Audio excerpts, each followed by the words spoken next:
Hello everyone, this is Judith and welcome in my healthcare class.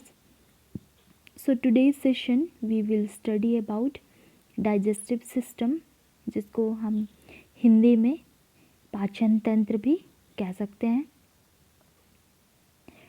तो आज की class में हम इसी पाचन तंत्र के बारे में पढ़ेंगे और स्टूडेंट्स इनका जो भी डायग्राम है सारा डायग्राम अपने कॉपी में बनाएंगे, अच्छी तरह से बनाएंगे, वेल लेबल्ड डायग्राम बनाएंगे।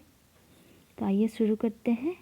तो मनुष्य भोजन के लिए अन्य प्राणियों पर निर्भर है, इसलिए इसे परपोषी जीव कहते हैं और उन्हें दैनिक कार्यों के लिए पोषक तत्वों की आवश्यकता होती है।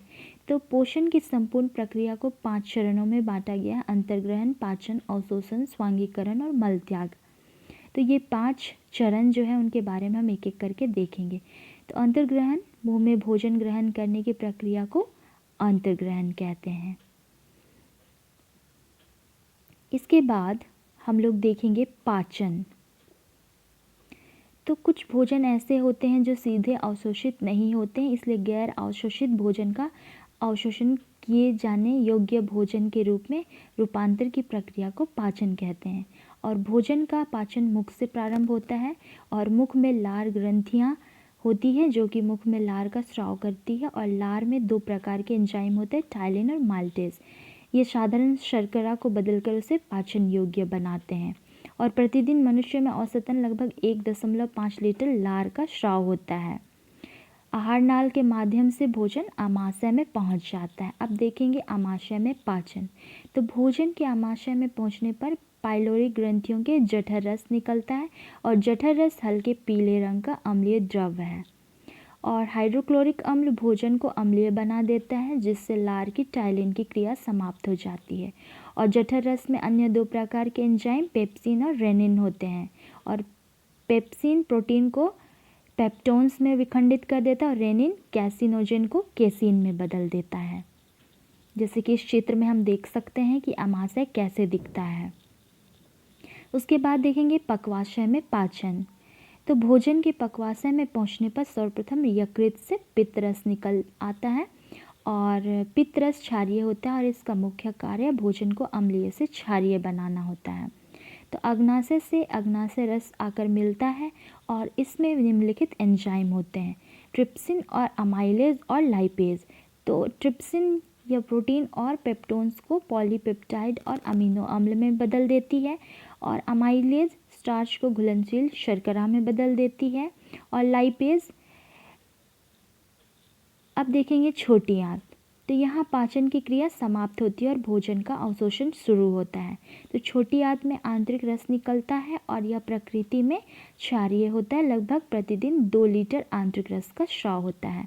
तो आंतरिक रस में कुछ एंजाइम होते हैं, वो है एरेप्सिन, माल्टेज, सुक्रेज, लैक्टेज और लाइपेज। तो एरेप्सिन यह शेष बचे प्रोटीन और पेप्टोन्स को अमीनो अम्ल में परिवर्तित करता है और माल्टेज ग्लूकोज में बदल देता है, माल्टोज को।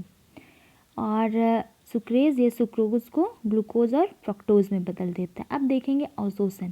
तो पचे हुए भोजन की रक्त में मिलने की क्रिया को अवशोषण कहते हैं और पचे हुए भोजन का अवशोषण छोटी आंत की विल्ली से माध्यम से होता है।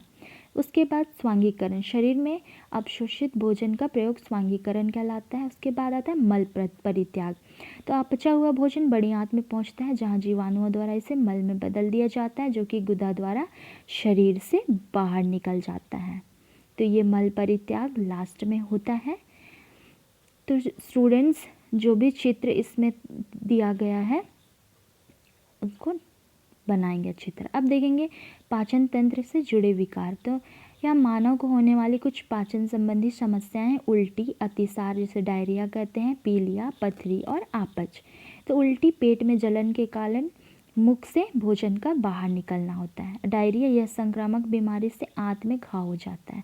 पीलिया त्वचा और श्लेष्म झिल्ली का रंग पीला पड़ जाता है।